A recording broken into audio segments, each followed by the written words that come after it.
What's next for these guys? And I think the only thing that you can really look at right now is their quarterback situation. You've got Brock Purdy, you got Jimmy G, you got Trey Lance. And, Kyle Shanahan went on the record the other day and said he sees no situation where Jimmy Garoppolo is back with the San Francisco 49ers next year. So you got Jimmy G, again, Trey Lance, Brock Purdy in the room right now. None of these guys are special. Take a guess. One gave you a hell of a run in the playoffs a couple of times. And take another guess. The other didn't even throw 500 college passes. So where do they go? Well, I just got to say up front that I just don't see San Francisco moving off of Trey Lance, who has played in 8 NFL games, started 2 of them, thrown 102 NFL passes, 797 yards, 5 touchdowns, 3 picks, 55% completion. They gave up 4 picks for this guy, and 3 of which were first rounders. And don't get me wrong, Kyle Shanahan's out there. He's seeing the Mahomes. He's seeing the Josh Allens of the world, now what Joe Burrow is turning into. He's like, I got to go get me one of those guys. I got to go get me a freaking gamer. I got to go get me a playmaker in this NFL draft. And again, I saw it, unpolished star. I truly thought that Trey Lance was really like an unpolished Cam Newton, but hoping he transferred, into that Josh Allen state. I will forever stand on the hill that Josh Allen is a rich man's Cam Newton because he can actually throw the football. Taylor, don't get mad at me for messing with the microphone because I know I'm so bad at that. But yeah, big stature, very shifty, big arm, big playmaker type of guy. But again, I did think this was a major swing for a team who mortgaged their future essentially, but they were built to win now. So it's really hard for me to see them moving off Trey Lance because, here's the thing. I get it. We're a couple seasons in. So sorry if y'all heard that. I get it. We're a couple seasons in. He's injured, this, that, and the third. But knowing how well that the Niners are realistically ran, just look at the track record of the last 5 years, right? Jimmy G makes a couple of throws, has a pass intercepted by Jaquiski Tartt. We're having a completely different conversation about what the Niners do, right? But I mean, it's just, I don't believe with the past track record of the 49ers that they would actually move off of Trey Lance. Where do you send him? Who, again, 102 NFL passes, 797 yards, 5 touchdowns, 3 picks, 55% completion. And they gave up 4 picks for him. So who is going to take that? Again, his payday's not here yet. It'll be coming soon. But yeah, I don't really see them moving off. Want to see what y'all got to say in the chat. Y'all are popping in the chat tonight. Man, I love it. Love you too, buddy. Appreciate you, man. Chris said, I think the Eagles have a good chance, but I've also learned you can't count on this Chiefs team. Mahomes is hurt, yes, but there's still that chance. I'm a fan of Hurts personally, so I'm saying go Eagles fly. Eagles fly on the road to victor. Fight, fight, fight. I might just butcher that. So sorry. He said again, I think the 49ers may mock with Purdy or draft a quarterback. Yeah, I don't think they're going to rock with Purdy, bro. I'm about to get into that.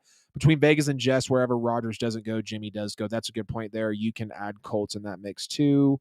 They need to keep Purdy and pray he can come back. Lance is not the answer. Josh Allen's the next Brett Favre. For Josh Allen's sake and for that comment's sake, I freaking hope not, because Brett Favre was madly uncoachable in my opinion, very risky, very dependent on big things, and I just believe Josh Allen personally has more potential to be able to make things happen. Shanks said if they don't bring someone else in the mix, they'll go with Trey Lance over Purdy. I honestly agree with that, Shanks. I really do. If they don't bring someone else into the mix, they'll go with Trey Lance over Purdy. They've poured too much money into him just to let him go because of injuries. Yeah, totally agree. That's what I was just saying, so you hit the nail on the head there. Now let's talk about Brock Purdy.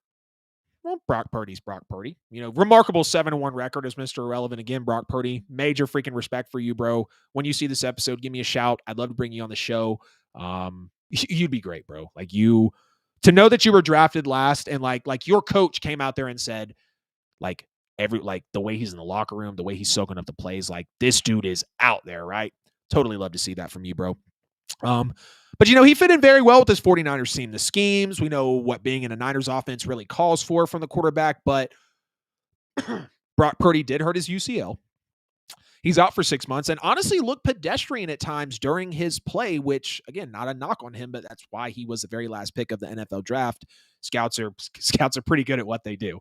Well, I believe so. Anyways, obviously we have busts in the league, but you can only grade a guy off of what you see before he gets drafted, and the money and the maturity and the brain growth and all that comes when you're asking 21 and 22-year-olds to lead a $4 billion franchise business essentially. So everyone knows Brock Purdy's not the guy, nothing special, very average game managing quarterback. And then you have the injury prone Jimmy Garoppolo, who has taken you to 2 NFC title games, won one of those. And honestly, if he doesn't miss a throw in the Super Bowl, we could again be having a very different conversation right now. And if Jaquiski Tartt and his defensive secondary picks off Matthew Stafford last year in the NFC title game, again, we're having a very different conversation right now. He would have taken you to 2 Super Bowls. Now, I'm just going to throw this out there. Aaron Rodgers to San Francisco sounds very, very sexy to me. Very, very attractive. The defense, the O-line, weapons, coaching. I mean, a recent winning culture. They're ready to win now. Rodgers is uber talented. You've got Kyle Shanahan, but I'm sure Rachel Serlin, if you see this on Facebook, shout out to you.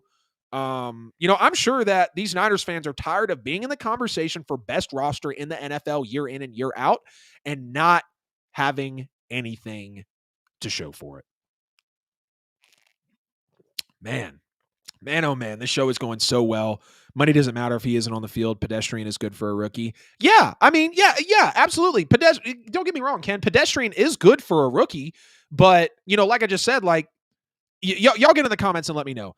Have the 49ers not been in top 3 to 5 roster conversations for the last half decade in the NFL? Yes or no?